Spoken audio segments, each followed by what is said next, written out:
Good morning po mga ka-59. Today is February 4, 2025, Tuesday. So, sa relo ko ay 6:25, medyo advance lang ang relo ko.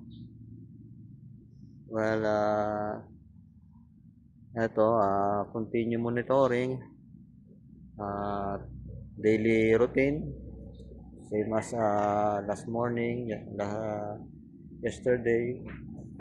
So,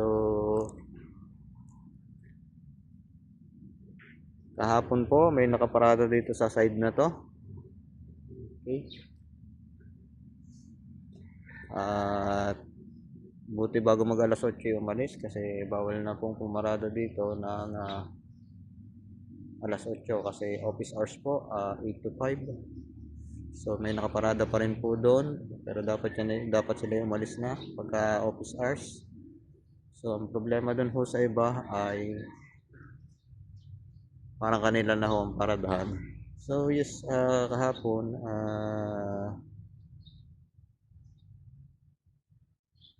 medyo nagkaroon ng konting problema, konti lang naman kasi sumabit yung isa naming taga-opisina dito pag maniobra, although medyo nakatabi naman yung kanyang owner.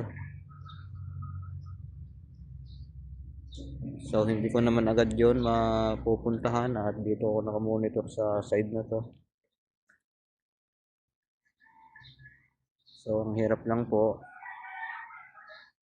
garito na sila pero wala naman silang sariling paradahan.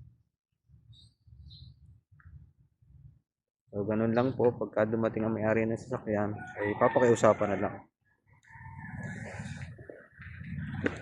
So ganun naman po lagi ang mga guard, kailangan ay maayos ang pakikipag-usap kahit may mga time na napipikon, pero dito naman sa duty ay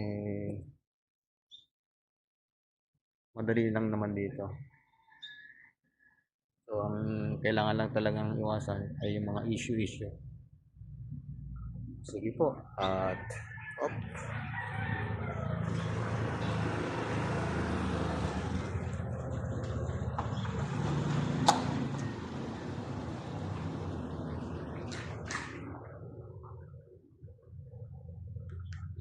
so kita ho nyo yun.